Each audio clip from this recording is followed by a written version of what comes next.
ការចោះយកផលិតផ្សាយព័ត៌មានមិនថាលើប្រធានបទអ្វីក៏ដោយជាសិទ្ធិនិងជាសេរីភាពដែលត្រូវបានអនុវត្តយ៉ាងពេញលេញដោយប្រតិបត្តិការអ្នកសារព័ត៌មាននិងប្រតិបត្តិការក្នុងវិស័យព័ត៌មាននិងសោតទស្សន៍នៅកម្ពុជាដោយសារតែសិទ្ធិនិងសេរីភាពទាំងនេះគឺត្រូវបានធានាដោយរដ្ឋធម្មនុញ្ញនៃប្រជាជាតិកម្ពុជានិងច្បាប់លិខិតបទដ្ឋានពាក់ព័ន្ធដែលត្រូវបានរៀបចំឡើងដើម្បីធានាការប្រតិបត្តិសិទ្ធិនិងសេរីភាពនេះហើយការយកផលិតផ្សាយព័ត៌មានលើប្រធានបទសង្គមសេដ្ឋកិច្ចនិងព្រឹត្តិការណ៍នានាលើគ្រប់វិស័យក្នុងសង្គមនិងពាក់ព័ន្ធនឹងការរស់នៅប្រចាំថ្ងៃដែលធ្វើឡើងដោយនិយមវិជ្ជាជីវៈគោរពនិយមវិជ្ជាជីវៈនិងគោរពក្រមសីលធម៌ត្រូវបានការពារ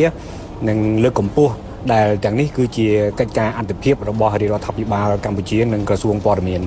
សូមបញ្ជាក់ជូនផងដែរថាគេមិនត្រូវយកករណីចំនួន2ដែលបានកើតឡើង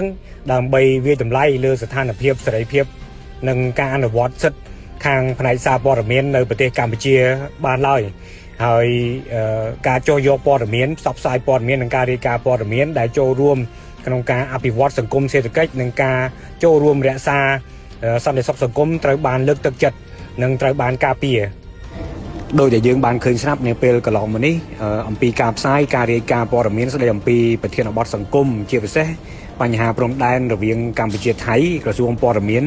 អាដាមនិតពត្រារដ្ឋមន្ត្រីក្រសួងព័ត៌មានលោកបានដឹកនាំដើម្បីផ្ដល់ការសម្របសម្រួលជូនអ្នកសារព័ត៌មានជាតិនិងអន្តរជាតិចំនួន50អង្គភាពហើយ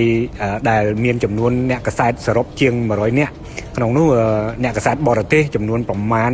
ជាង60នាក់បានចុះយកព័ត៌មាននៅក្នុងប្រទេសកម្ពុជាតាមបណ្ដោយព្រំដែននៅក្នុងខេត្តតាមបណ្ដោយព្រំដែនក្នុងអំឡុងពេលទាំងក្នុងអំឡុងពេលនៃសង្គ្រាមឈ្លានពានរបស់ថៃមកលើកម្ពុជានិងក្នុងពេលក្រោយបទជប់បាញ់ថ្ងៃទី27ធ្នូហើយក៏នៅមានអ្នកសារព័ត៌មានជាតិនិងអន្តរជាតិកំពុងបន្តចូលយកព័ត៌មាននាពេល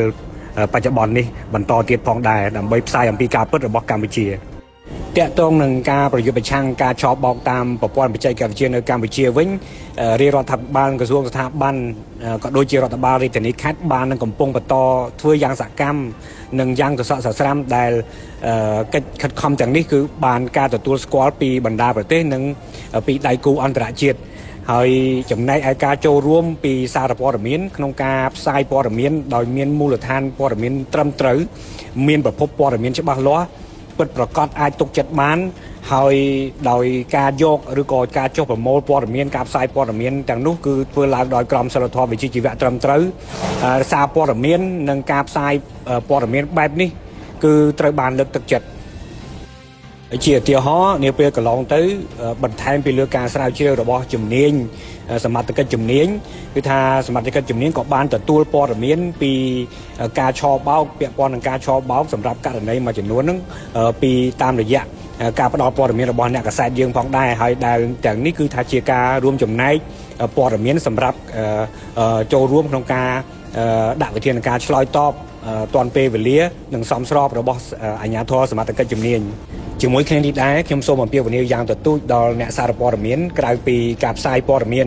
សូមផ្ដល់កិច្ចសហការជាមួយសមត្ថកិច្ចនិងអាជ្ញាធរអនុវត្តច្បាប់ដើម្បីផ្ដល់ព័ត៌មានដែលខ្លួនទទួលបានជូនសមត្ថកិច្ចជំនាញពាក់ព័ន្ធដើម្បី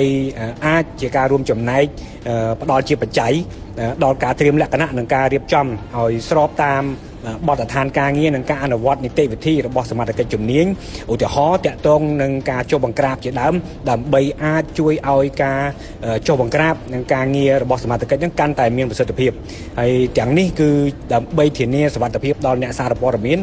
សម្រាប់ការអនុវត្តសកម្មភាពក្នុងវិជ្ជាជីវៈរបស់ខ្លួននិងការចូលរួមចំណែកក្នុងការប្រយុទ្ធប្រឆាំងការឆបោកតាមប្រព័ន្ធបច្ចេកវិទ្យាជាមួយរាជរដ្ឋាភិបាល